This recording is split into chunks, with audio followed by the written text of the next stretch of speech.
தமிழகத்தில் இன்று முதல் மே 7ஆம் தேதி வரை இடி மின்னலுடன் கூடிய மழைக்கு வாய்ப்பு.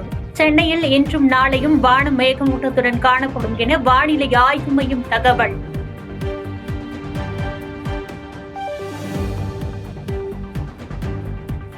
தர்மபுரம் ஆதீனத்தின் ஆசையால் கொலை சதியில் சிக்காமல் உயிர் பிழைத்தேன். கார் விபத்தில் சிக்கியதை குறிப்பிட்டு மதுரை ஆதீனம் பேச்சு.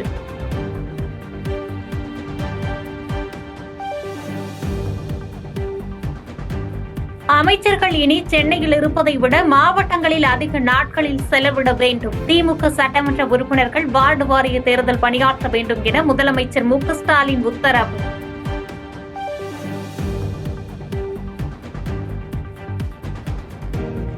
பேரவைத் தேர்தலில் திமுக சார்பில் போட்டியிடும் வேட்பாளரை கட்சி தலைமையே முடிவு செய்யும்.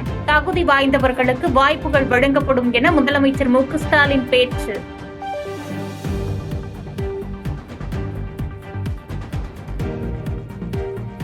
சைவ சித்தாந்தம் மனிதநேய சேவைக்கு அடையாளம் என பாஜக தேசிய தலைவர் ஜே.பி. நட்டா பேச்சு. உலகத்திற்கு சைவ சித்தாந்தம் அடையாளமாக இருப்பதாக 6வது அனைத்துலக சைவ சித்தாந்த மாநாட்டில் பெருமிதம்.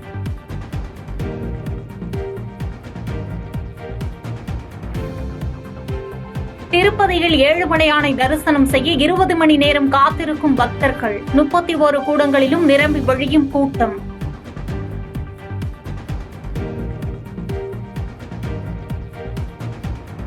கடந்த ஆண்டு நீட் தேர்வு முறைகேட்டு புகாரில் 14 மாணவர்களின் சேர்க்கையை ரத்து செய்தது தேசிய முகமை. 250 மாணவர்கள் மீது விசாரணை நடைபெற்று வருவதாக சிபிஐ அதிகாரிகள் தகவல்.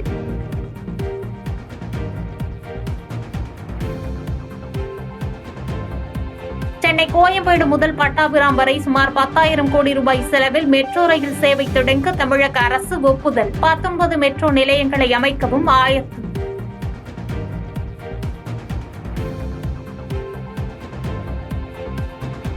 450 கிலோமீட்டர் தூரம் பாய்ந்து சென்று அப்தாலி ஏவுகணையை பரிசோதித்தது பாகிஸ்தான். இலக்கை துல்லியமாக தாக்கும் திறனை மேம்படுத்திய பிறகு நடைபெற்ற சோதனையால் பதற்றம்.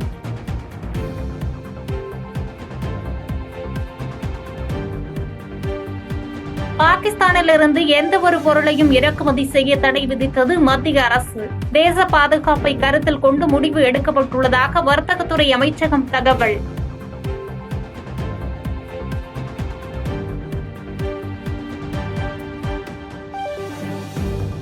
செய்திகளை உடனுக்குடன் தெரிந்து கொள்ள கீழ்கண்ட கேபிள் மற்றும் டிடிஎச் நெட்வொர்க்குகளில் எம்நாடு செய்தி தொலைக்காட்சியை காணுங்கள். பாதகம் செய்பவரை கண்டால் நாம் பயம் கொள்ளலாகாது பாப்பா.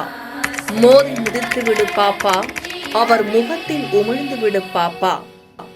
அண்மை செய்திகளை உடனுக்குடன் தெரிந்து கொள்ள இணைந்திருங்கள் எம்நாடு தொலைக்காட்சியுடன்.